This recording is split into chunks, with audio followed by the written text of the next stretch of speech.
pour un nouveau débrief, le premier de l'histoire des playoffs de Betclic pour le Paris Basketball. Et on va pas se mentir, on est un petit peu déçus. Voilà, la Tour Eiffel est éteinte, les enfants pleurent dehors, mais que s'est-il passé? Eh bien, le Paris Basketball est tombé après 25 victoires de suite, toutes compétitions confondues. Le club de la capitale s'est incliné contre Cholet Basket en ouverture des playoffs. Le premier match est donc pour les Choletais. Score 91-81, c'était à l'Adidas Arena. Voilà, une défaite un peu surprise, on va pas se mentir, on va débriefer tout ça et je suis avec Antoine, comme très souvent. Salut Antoine. Hola, bonsoir à tous. Hola, effectivement, je sais pourquoi il dit hola. On va parler notamment de Sébastien Herrera en bien. Ce sera peut-être un des seuls dont on va parler en bien ce soir. Euh, je résume un petit peu cette partie avant de rentrer dans le vif du sujet. Paris donc qui s'est incliné et qui a très très mal démarré cette partie. Voilà, un premier carton. On a vu des Parisiens un peu jouer à l'envers, mener 14-23 après 10 minutes. Et puis Cholet a petit à petit su garder son emprise malgré un réveil timide des Parisiens, notamment Sébastien Herrera, qui a eu une grosse réussite à 3 points. Et, euh, mais quand il a fallu aller dans les moments chauds et que ça s'est joué, bah voilà, une possession, deux possessions, et bien c'est Cholet qui à chaque fois a raflé la mise et qui finit très fort en fin de partie avec TJ Campbell et Tijan Salin, dont on va reparler évidemment dans ce podcast. Antoine, là, à chaud, c'est quoi la première pensée que tu as? Effectivement, Paris qui est déjà dos au mur en entrant dans les playoffs, c'était pas forcément ce qu'on attendait avant cette partie. À chaud, c'est un peu de frustration, c'est parce que c'est vraiment dommage, comme tu l'as dit, après un premier quart-temps compliqué et encore on y reviendra, mais on se l'est dit, pendant le match, ils ont sauvé un peu la face dans le premier quart-temps. C'est que tu as jamais vraiment réussi à rectifier le tir face à une équipe de Cholet qui était très sérieuse et c'est vrai que le timing pour, se redécouvrir, le sentiment de défaite pour les Parisiens, il est quand même extrêmement mauvais parce que c'est le pire moment pour perdre un match. Tu te retrouves déjà dos au mur donc à chaud, c'est ouais, c'est assez frustrant de se retrouver comme ça. C'est sûr que ça fait des semaines que les Parisiens sont un petit peu sur un nuage et même quand on a eu l'annonce de Cholet en play-off, peut-être un petit peu on a peut-être été un petit peu trop, pas arrogant, mais supérieur et là, ce soir, la chute, elle a été que plus grande pour les Parisiens, même si Cholet a fait une belle rencontre, mais on va revenir plus dans le détail, dans ce match. Alors oui, on dit d'ailleurs que Paris est dos au mur pour une simple raison, c'est que la série des quarts de finale se joue en 3 matchs, au meilleur des 3 matchs. Donc il faut 2 victoires et que le prochain match c'est samedi et que c'est un déplacement à la Mairie. Et donc bah, t'es dos au mur. T'es dos au mur parce que si tu perds, tu sors. T'es déjà dans cette configuration alors que bah, tu n'as joué que 40 minutes. Et c'est un peu ce qui est étonnant. Euh, je te propose qu'on vienne sur un peu le déroulé de cette partie. On a eu une entrée en matière assez catastrophique du côté du Paris Basketball. Parlons un peu là de ces premières minutes. Alors, on a déjà vu des entrées en matière de Paris mauvaises, mais là, il n'y a pas eu de rectification très claire dès le début, ou un joueur qui s'est montré très fort tout de suite pour remettre le Paris Basketball dans le droit chemin.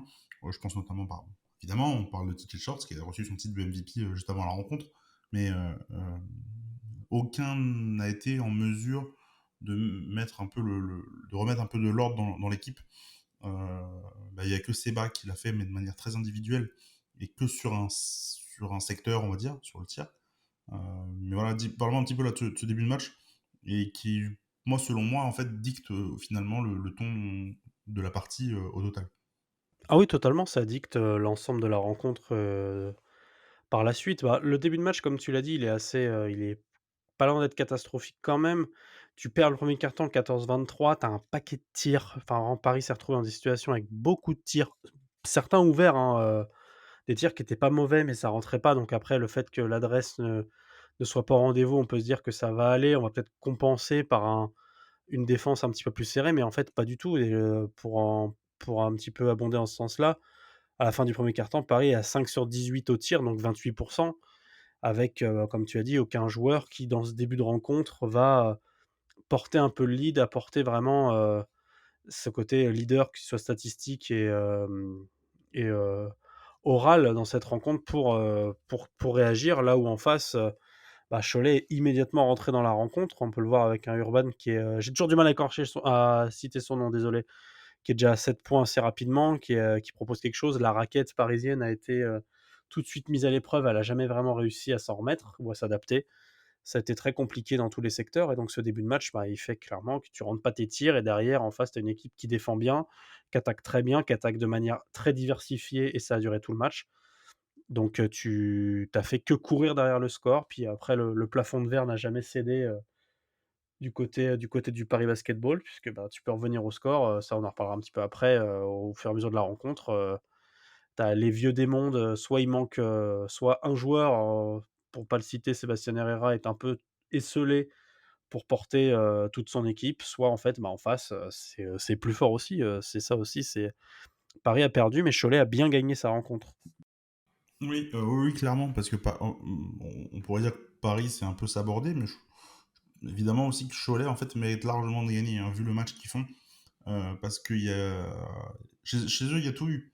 Il y a eu la partie collective, où on a senti quand même un groupe qui avait un Très plan de soudé. jeu précis, qui était soudé. Euh, j'ai pas trouvé qu'il y avait un joueur qui était pas à sa place dans cette équipe, en tout cas sur ce match.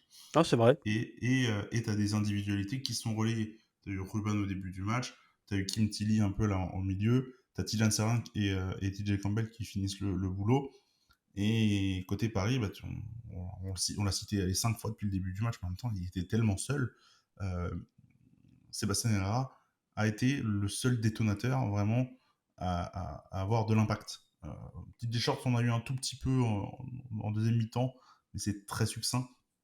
Et finalement, en fait, Cholet a largement pris la victoire est complètement méritée. Euh, Antoine, moi, j'ai eu l'impression d'avoir, peut-être pour revenir un peu côté Paris, de voir un coach qui a été un petit peu limité côté, je parle de Thomas Isalo, qui a été un petit peu perdu dans son plan de jeu. Euh, on a peut-être vu les limites en fait de son système de changer les rotations très rapidement pour avoir toujours du sang frais sur le terrain. Le problème, c'est que là, ton sang frais, c'était du sang nul, euh, et qu'il a tenté des choses très succinctement, qui n'avait pas le temps de voir si ça fonctionnait ou pas, qui rechangeait quelque chose, qui rechangeait quelque chose, qui rechangeait quelque chose. Et on n'a jamais trouvé vraiment d'alchimie collective dans ce match.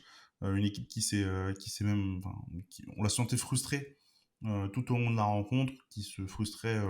Il y avait des expressions, comment dire, des langages corporels. Tu voyais vraiment d'une équipe qui n'était pas sereine.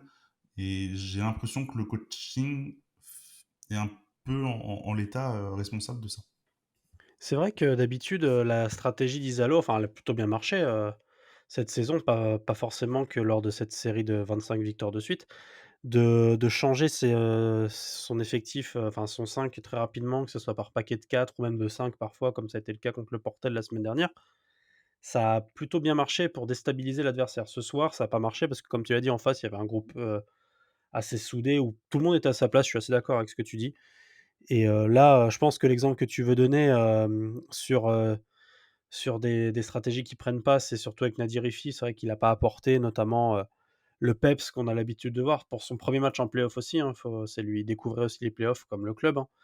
Ça a pas été, il a pas apporté le dynamisme, le scoring, la vivacité et son côté un petit peu, déclencheur, pour faire vraiment, sauter une défense qui pouvait être, rude comme ça a été le cas ce soir et tu ajoutes à ça pas mal de rotations, je pense qu'on en parlera d'un joueur qui aurait pu faire du bien ce soir et qui n'était pas là, par choix, je pense sportif et pas pour des raisons médicales. À l'intérieur aussi où, là il a à l'intérieur et même sur les ailes, je vais élargir un petit peu, où, les joueurs ont pas répondu présent et tu pouvais aligner, plusieurs combinaisons de joueurs, mais en fait, toutes les combinaisons, toutes les individualités n'étaient pas au rendez-vous donc en les alliant, que ça soit du Banjassi avec Kessens ou autre, c'est des exemples ou un Kratzer avec un Jean Toulaine, ça n'a pas marché ce soir et le fait d'enchaîner aussi rapidement les rotations, ça n'a fait que creuser le trou, même si, Paris est souvent revenu au score, dans cette rencontre. Paris est revenu à -3 dans le troisième quart-temps, même dans le quatrième quart-temps aussi, ça revient très vite à -2 si je dis pas de bêtises. Mais derrière, il y a toujours ce côté accordéon, comme je disais, l'année dernière sous Will Weaver, où le score, en fait, il y a ce gap que tu n'arrives pas à franchir. Parce qu'en fait, il y a des secteurs de jeu où toi, ben, en tant que coach, Thomas Izzalo a eu beaucoup de mal à s'ajuster face à une équipe en face qui justement, enfin, n'avait pas besoin de s'ajuster plus que ça, puisqu'en fait, c'était fluide, ça roulait. On n'a jamais senti une équipe de Cholet qui était inquiète de perdre l'avantage du score. C'est ça aussi, il y avait une équipe qui cherchait la bonne solution, la bonne stratégie et l'autre qui, ne stressait pas, dégageait beaucoup de sérénité et ça a mené au score qu'on a vu ce soir et à ce 10 points d'écart, pour ce premier match. Ouais, mais tu vois, en plus des histoires de rotation, voilà, alors tu citais Nadir, je pense qu'il n'y a pas que Nadir, en fait, je trouve globalement, même c'est pour les porteurs de balles de l'équipe, même un Mehdi Nguama parfois peut être un peu ce détonateur, Ah total oui, c'est vrai. et cet energizer qui te redonne un second souffle en sortie de banc, il peut avoir ce rôle-là. Là, il pouvait pas l'avoir, et le fait de... Tu te fais tellement manger à l'intérieur, parce que bah, euh, que ce soit Tilly, Ruban ou Salin, les trois font un super match, offensivement. Il colle. Alors Ruban met 19, Salin met 19, Kili met 16, Tilly, pardon, met 16. Euh, il n'y avait rien à faire quand tu vois l'apport des intérieurs côté Paris. Kessens 0, Kratzer 0, John Tunen, je ne crois même pas qu'il ait marqué non plus. Euh, ils ont été mais nullissimes. Non, il a pas En... marqué Jean Touten. Ouais, on va parler de son cas à un moment. Euh, mais ils ont été complètement dépassés. Et le fait que bah, tu n'arrives pas à mettre non plus en confiance, je trouve, tes porteurs de balles, ça peut pas non plus aider l'équipe. Et en face, bah, donc je l'ai dit, les intérieurs, ils ont été très bons. Mais quand TJ Campbell fait un bon match, hein, il met 10 points, il met 4 passes. Il était plutôt rentable plutôt, en peu de temps de jeu. Mais moi, celui où je reviens pas de ce qu'on lui a donné, ce qu'on l'a laissé faire, c'est Nathan de Souza. J'ai l'impression qu'on jouait contre Magic Johnson. Il faisait les passes qu'il voulait, il trouvait des angles de passe extraordinaires. Pourtant, c'est un joueur, très gros guillemets, plutôt lambda dans le championnat de France. Je trouve pas ça normal quand t'es Nadjerifi et TJ Shorts, parce que voilà, on parle de deux des trois meilleurs joueurs du championnat quand même, euh, de laisser passer ce genre de choses. Et au final, là, la défaite, il n'y a vraiment rien à dire de négatif, on va dire, pour Cholet, parce qu'ils ont ils ont tout bien fait. Ils ont failli se faire manger parce que la salle prend au moment de l'effervescence. Mais même au-delà de ça, je vois un Tyson Ward, il a passé toute sa deuxième mi-temps à demander au public de chanter, de donner de la voix. C'est des choses qu'ils font de temps en temps, surtout quand ça se passe bien. Et ça s'est vachement bien passé récemment, parce que tu étais sur 25 victoires de suite. Mais là, il le demandait à chaque action. J'avais vraiment l'impression d'un joueur qui doutait, et qui avait besoin, et qui sentait peut-être même aussi du doute avec ses coéquipiers, euh, et qui avait besoin de ce surplus d'encouragement de la part de la salle. Euh, on sait que la salle, le Light Arena, c'est pas réputé pour être une salle très très chaude. L'ambiance était très bonne quand même, je trouve, dans le troisième, quatrième quart-temps. Mais voilà, il y a il y a un tout qui fait que bah, ce soir, c'était vraiment la marche de trop pour espérer l'emporter. Oui, c'est pas faux ce que tu dis sur le côté, le surplus de motivation apporté par le public. C'est vrai que ce soir, ils ont été bons, même dans le 3 et 4e quart-temps encore plus, quand Paris revient à -3 et ça je me rappelle de la scène, oui, où Malcolm et Ward, appellent le public, c'est vrai que parfois ça peut être un petit peu cet ajout supplémentaire mais c'est ce que tu as dit tout à l'heure, c'est l'expression orale fait que tu peux aussi interpréter ça et c'est une interprétation, attention, d'une autre façon, c'est d'avoir besoin de quelque chose d'autre pour y arriver parce que, comme tu as dit, en face, c'était vraiment, c'était enfin, pas parfait, rien de c'était jamais parfait, mais c'était très bien mené, quoi. C'était bien rodé, c'était collectif. Nathan de Souza, 8 passes d'ailleurs dans ce que tu as dit. C'est vrai qu'il y avait ce côté un peu Magic Johnson qui a fait quand même très mal. À défaut de mettre des tirs, il a fait des passes parce que, les Parisiens étaient aussi très, pas attentifs, mais je sais pas, il y avait moins oui, ce côté un peu défense dure que tu as d'habitude, avec une grosse intensité, c'était quasiment impossible. Même dans les relances, les porteurs de ballon étaient assez approximatifs dans leur relance. On a vu beaucoup de passes très transversales qui, bah, se terminaient en perte de balle. D'ailleurs, je sais même pas combien ça a perdu de ballons. 13, ah tiens, j'aurais dit plus, tu vois? Mais c'était assez brouillon donc cette image d'avoir besoin du public pour, passer, un petit peu ce cap-là, je la trouve pas inintéressante. Je te propose qu'on passe sur quelques cas personnels. Euh, Il y en a, ça va être leur procès. Le conseil de classe. Ouais, non, non. Je voulais qu'on parle de Jan Tunen, qui passe complètement à côté de sa rencontre. Mais pas forcément que de lui, mais donc du choix qui a été fait de la part de Thomas Cizalo de ne pas mettre Justin Simon dans le groupe et de préférer donc d'autres joueurs type Kessens, type Yantunen, type Banjasi qui faisait pas mal de fois qui voyait depuis pas mal de temps la tribune aussi euh, Banja. Voilà, qu'est-ce que tu as pensé de ce choix? Alors forcément, on peut se dire, vu la prestation de Yantunen, Kessens et Essi, peut-être qu'il s'est trompé, Isalo. J On peut analyser ça comme ça, oui, il y a une erreur, bah, Yantounen déjà oui, c'est, pas de points, 0 sur 6 au tir, 0 sur 4 à 3 points, 4 rebonds, moins de déval, donc c'est pour fixer un peu le portrait. C'est un joueur de rotation qui est vraiment excellent, hein, de base, on l'a toujours dit que c'était un super joueur, on est honnête, quand c'est bon et Bah, quand ça l'est il est moins. titulaire, hein, il est titulaire. Oui, c'est vrai, je dis n'importe quoi moi, mais là ce soir, oui, ça a pas été bon. Cette capacité à forcer en seconde chance en dessous, sous l'arceau en espérant avoir une faute, vraiment là, c'était vraiment dès le début du match, en fait, c'était pas bon. Donc autant au début du match, tu peux te dire: «Bon, c'est la première, d'accord», mais ça a duré toute la rencontre dès qu'il a joué et pour revenir sur ce que tu disais, oui, c'est vrai que Justin Simon n'aurait pas fait de mal dans cette équipe-là. On peut voir, par exemple, qu'il y a 3 semaines environ, quand, Paris, gagne en prolongation contre cette équipe de Cholet, donc déjà, problématique, c'était à l'Adidas Arena. Justin Simon jouait, il avait fait pas mal, de bien justement à cette équipe puisqu'il terminait à 11 points, 7 rebonds, si je dis pas de bêtises et 2 passes.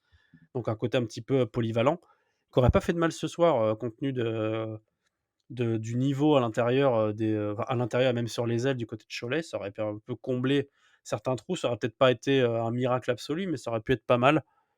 Là où comme tu as dit, Banjassi a été même si au début de rencontre, Paris a pu compter sur lui, après au fur et à mesure de la rencontre, ça a été un petit peu plus approximatif. Il y a eu des fautes qui étaient assez, on va dire, inutiles, qui auraient pu être évitées du moins. Plus, voilà une capacité à se faire avoir en fait. Genre moi j'ai des séquences, j'en ai au moins 2 en tête où Banjassi, se fait prendre, on va dire se fait avoir par Tidjane Salin dans ses dribbles, dans ses feintes et il mord à l'hameçon et tu as un très gros match et ça c'est dommageable. Donc après c'est sûr que quand on voit notamment ces 2 prestations-là, pardon, même on peut rajouter, le choix de Kessens qui a joué 7 minutes ou alors de Kratzer qui a été, même je te le disais en off, je me suis même demandé combien de minutes il avait joué tellement je n'ai aucun souvenir de sa rencontre. C'est sûr qu'on peut que regretter Justin Simon qui, en plus, contre Cholet, avait fait une bonne prestation, je le répète, il y a 3 semaines donc il y a du regret, il y a beaucoup de regrets. Ouais, moi juste pour rebondir un petit peu sur Yantunen, moi ce que j'ai pas aimé, on sait quand il est pas dedans, il est vraiment pas dedans et il y a rien à faire et là pour le coup il y avait rien à faire visiblement et là moi à la limite c'est pas forcément sa réussite ou comment il était un peu pris à l'intérieur et qu'il n'arrivait pas à se dégager, mais c'est un moment en fin de match où il a le ballon pour remonter le ballon, du coup, là, sur une remise en jeu. Tidan Salin le presse un peu de près et lui il met un coup de coude, faute offensive, tu perds le ballon. Et tu laisses un écart se créer vraiment sur la toute fin et l'opportunité de revenir, encore une fois, disparaît à ce moment-là. Et oui, tu dis, tu as cité des temps de jeu, tu as cité Michael Kessens et Banjassi.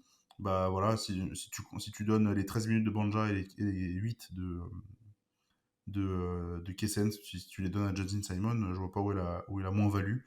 Euh, pour moi, il avait le profil plus mobile défensivement, plus energizer pour jouer notamment sur de la transition pour embêter un peu plus Cholet. Voilà, parce que on a des joueurs aussi. Bah, là, c'est des joueurs qui sont pas forcément très mobiles, hein. C'est les Michael Kessens et Banjati, c'est les plus âgés de l'effectif. Là, j'aurais bien vu voilà, un Simon défendre sur, pas forcément sur, sur Salin, mais en tout cas sur Ruban ou sur Tilly. Euh, J'aurais tenté ça. Voilà. Je pense que c'est peut-être les points sur lesquels je voulais qu'on voit. Avant peut-être de parler de Seba, on parle peut-être de l'homme du match, peut-être de Tidiane Salin côté Cholet. Je sais pas si pour toi c'est l'homme du match. Ouais, oui, au-delà même de regarder les évals, puisqu'il a pas la si je dis pas de bêtises, il a pas l'éval la plus importante de la rencontre. C'est le joueur qu'on a vraiment vu, bah, ça toi tu le connais encore mieux que moi avec GoToGuy, mais c'est vrai que, moi qui ai moins l'habitude de regarder Cholet, je l'avoue, joueur extrêmement complet quoi, c'est-à-dire 19 points, 8 rebonds, attends si je dis pas de bêtises, il fait aussi 3 passes donc prestation complète. Une capacité enfin un niveau athlétique déjà, moi ça m'a impressionné. Un shoot, très propre, une capacité à attaquer le cercle aussi, un niveau athlétique et moi, c'est une remarque que j'ai faite parce que comme je t'ai dit, je le connais moins bien que toi ou je l'ai moins suivi. Même, oralement, je le sentais à l'aise, c'est-à-dire même dans son expression avec ses coéquipiers. Bon, tu sens que c'est pas un leader offensif vu son âge et vu l'expérience de certains autres, mais vraiment une prestation complète. C'est insupportable à avoir ce genre de joueur. Au rebond, il est présent que ça soit en défense ou en attaque parce qu'il prend 4 rebonds offensifs aussi. Donc, il y a vraiment il provoque des fautes, il en provoque 4, il en fait 4 aussi. Mais, honnêtement, c'est quand même très, très propre, hein. 40 à 3 points, 62 au tir en général. Il va sur la ligne des lancers, 8 fois, il en met 6. C'est, vraiment joueur, polyvalent, comme on aime l'avoir dans son équipe, mais comme on déteste l'avoir en face. Ça a été le cas ce soir. Il a vraiment, il a tout fait en fait aux Parisiens. Sur le peu que je l'ai vu, ben, sur cette rencontre-là, je l'ai vraiment vu dans beaucoup de secteurs, ce qui fait que, bah, c'est encore plus difficile à défendre, donc c'est vrai que c'est, gros, gros coup de cœur sur sa rencontre, il faut le reconnaître. Mais pour un jeune comme ça, qui a soif de NBA, honnêtement, c'est prometteur. Ouais, c'est prometteur, hein. On rappelle qu'il a 18 ans, que c'est son premier match de playoff. Et que je pense même que c'est son meilleur match de la saison tout court, en fonction de l'adversaire qu'il a affronté et de ce qu'il a produit sur le terrain. Et puis là, il fait gagner son équipe. C'est lui qui, en fin de match, met les tirs importants, va prendre les rebonds importants. Euh, Vraiment impressionnant. J'ai pas beaucoup de choses à ajouter à ce que tu as dit sur son match, tellement il a rayonné et brillé. À l'Adidas Arena, on finit, euh, on finit peut-être avec les cas personnels avec Sébastien Herrera, Antoine, qui a fini à 6 sur 8 à 3 points, euh, qui a mis son record en carrière avec 26 points, si je dis... Oui, 26 points, c'est ça. 26 points. 26 points, avec 6 sur 8 à 3 points, quand le reste de l'équipe est à 4 sur 22 dans l'exercice. Voilà, un petit calcul qui font pas de mal, ou un petit peu quand même. Parle-moi de Seba, qui a été le seul un peu à surnager dans ce match côté Paris. J'ai envie de lui dire merci et dommage, mais c'est drôle, vraiment la prestation d'Herrera parce que déjà, il met 14 points, enfin il met 0 points dans le premier quart-temps, il en met 14 dans le deuxième. Il met pas de points dans le troisième quart-temps et il en met 12, dans le dernier.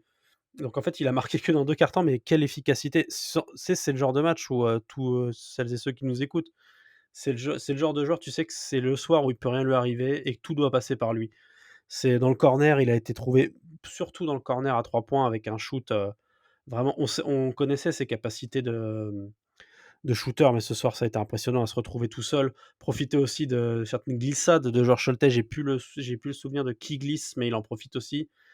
Tout rentre, que ce soit en catch and shoot, que ce soit dans vraiment, ça a fait du bien parce que ça permettait de relancer et limite on se demandait, mais s'il y en avait un deuxième, même si TJ Shorts statistiquement n'aurait pas été mauvais, s'il y en avait un deuxième à 3 points, un Colin Malcolm, un Tyson Ward pardon, qui pouvait ou un Adi Rifi qui aurait pu aider à en rentrer, ça aurait pas été le même match. Mais c'est vrai que, bah, comme tu l'as dit, record en carrière pour Herrera, si on se dit pas de bêtises, mais on a vérifié, il a jamais mis 26 points. Visiblement, c'est, son autre meilleur match de cette saison, c'était aussi contre Cholet, c'était celui il y a 3 semaines dont on a parlé tout à l'heure assez brièvement. Donc vraiment, leader au scoring, parfait quoi, la gâchette à 3 points dont on avait besoin. Là, je sais pas pourquoi me vient Gauthier Denis, mais je sais pas pourquoi je pense à ça, parce qu'il shoot à 3 points aussi. Mais grosse prestation. Heureusement qu'il était là, il a bien enflammé la salle. Après, ouais, ça a pas été suffisant. Trop seul, vraiment pour le coup, trop seul malgré, comme j'ai dit, le 17 d'évaluation et les 18 points de TJ Shorts. Beaucoup trop seul. Ouais, Sébastien Haller beaucoup trop seul et effectivement l'action dont tu parles, alors je sais plus non plus, je l'ai vu là dans mes rushs tout à l'heure. Alors l'action est cocasse parce qu'en plus, TJ Short il glisse lui-même sur sa passe, ensuite le joueur en face tombe, elle a aucun sens, mais lui il arrive à rentrer le tir. Il reçoit quand même des ballons, à des moments où il attrape la balle avec les mains qui sont tellement mal positionnées pour un shoot. Il le prend, ficelle, sans que ça touche l'arceau. C'est très très impressionnant ce genre de shooter. Mmh. Ah mais il a des trajectoires de shoot, il y en a eu certaines, enfin certains shoots, c'était très bas le parce que autant des fois ça fait vraiment une vraie cloche quand il avait le temps, mais comme tu dis, des fois quand il récupère le ballon et qu'il est mal mis, mais la trajectoire de la balle, tu dis: «Jamais ça rentre». Et ça rentre. Euh, je te propose qu'on finisse sur une autre question, une petite dernière question, euh, qui est, bah, je pense, la plus importante, mais bah, est-ce qu'il faut s'inquiéter après une défaite pareille? Je vais la vérifier parce que j'avais des relents de souvenirs de Cholet en playoff là, sur les 2 dernières saisons. Cholet était en quart de finale là, sur les 2 dernières campagnes de playoff, a affronté Lasvel il y a 2 ans, avait gagné le premier match à Lasvel avant de perdre les deux suivants. Notamment le dernier, ça s'était joué à rien du tout à l'Astrobal, à l'époque où il y avait Yohan Makundu à Cholet. Et puis la saison dernière, ils avaient affronté Boulogne-le-Valent et ils avaient pris le match 2 à la Meilleray. Et ça s'était joué au match 3 pour Webby et ses copains. Donc sur les 2 dernières saisons, Cholet avait déjà pris avait pris un match, dont une fois le premier, mais n'a jamais passé le step pour l'emporter. Est-ce qu'Antoine, tu penses qu'on se dirige vers ce genre de situation, c'est-à-dire que Paris va remonter en gagnant à la Mairie, puis en regagnant à la maison dans une semaine, ou bah, est-ce que Paris va peut-être sortir par la petite porte dès les quarts de finale? Ah, j'ai pas envie d'avoir le rôle de celui de ces, après 25 victoires de suite, c'est la catastrophe, c'est terminé, Paris va jamais remonter. Je pense que ce groupe-là, il a trop vécu, il a été trop exigeant toute l'année avec, trop de discipline pour subir, on va dire, une deuxième défaite et un sweep et un upset du coup, comme on dit en NBA, le plus petit, en classement qui élimine le plus gros, le mieux placé. C'est intéressant les stats que tu donnes sur les 2 dernières années de Cholet, qui a quand même pas mal d'expérience dans ce secteur-là.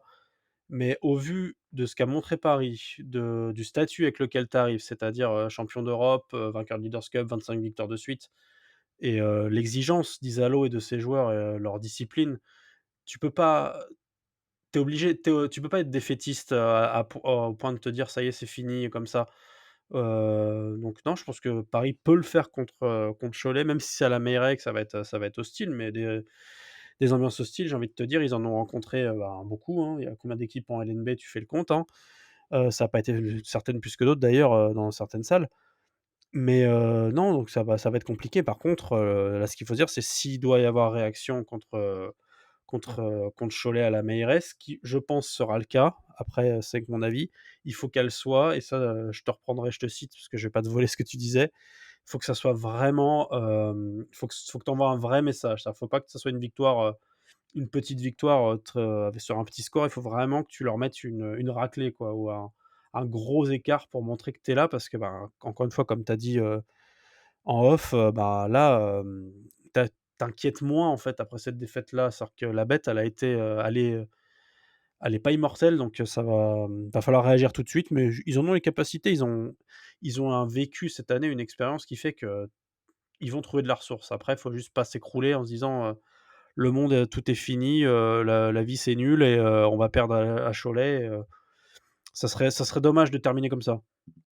Alors, ce serait dommage, effectivement, ce serait même très très laid, on va pas se mentir. Moi, je suis plus de cet avis-là. Mais Paris reste quand même favori, hein. Tout le respect à Cholet qu'on a quand tu vois la saison et le travail qui a été effectué sur les mois précédents. J'ai du mal en tout cas à imaginer Paris se casser la gueule à la fois à la Meilleraie et puis à la Adidas Arena une deuxième fois. C'est la première défaite d'ailleurs du Paris Basketball dans sa nouvelle salle, hein, qui Oui, était c'est vrai. qui était invaincu depuis son entrée, que ce soit en Eurocup ou en championnat. Donc, bah, moi, je suis d'accord, du coup, bah, avec mes propres mots, forcément, que tu as cités, du coup, sur l'idée d'envoyer un message. J'en discutais avec Dali, qui écoute un auditeur du podcast. Et tu ne peux pas ne pas, tout respect encore à Cholet qu'on a, euh, tu ne peux pas arriver à Cholet et gagner que de 5 points dans le Money Time, euh, parce que tu montres que tu es blessé pour l'instant. Et ça va peut-être donner des idées à d'autres équipes si tu arrives à passer pour pouvoir avoir ton scalpel, hein, ton scalp, pardon. Quand tu vois l'Asvel derrière, bah, ils peuvent se dire, ah, finalement, ils sont pas forcément imprenables alors qu'on les a battus 2 fois. Même Euh, Saint-Quentin. ouais, bon, Oui, je rigole, je rigole. pourquoi pas, hein, pourquoi pas. En Oh, je leur vrai, souhaite, hein. ils ont battu Monaco chez eux. Mais non, ils ont perdu contre l'Asvel, mais c'était il y a pas longtemps. C'était serré.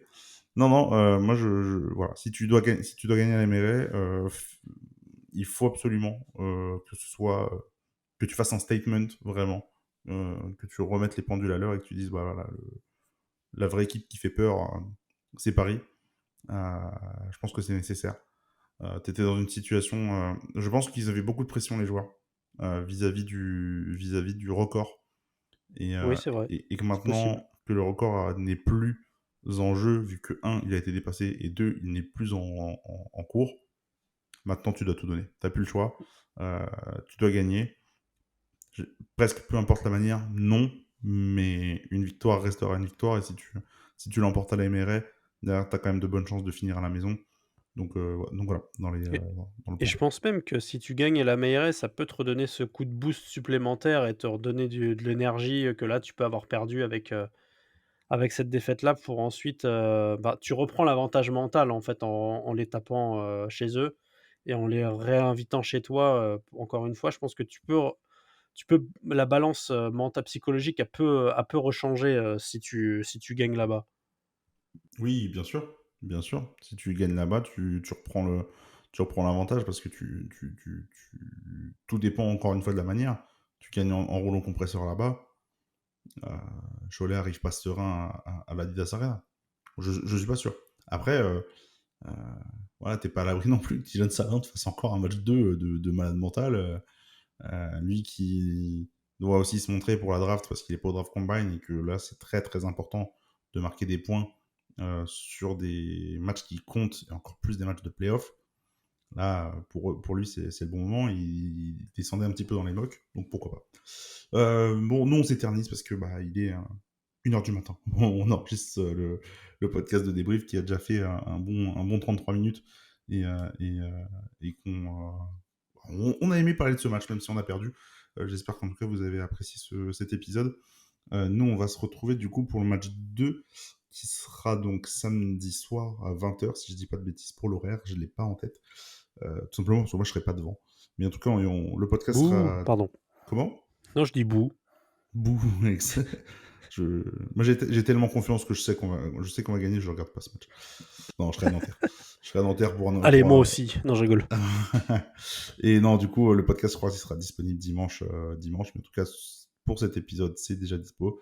Et, euh, et n'hésitez pas bah, à réagir sur les réseaux sociaux, discuter avec nous de la situation qui est un peu surprenante au vu de la fin de saison parisienne. En tout cas, nous, on prend du plaisir. Paris a perdu, mais c'est pas la mort.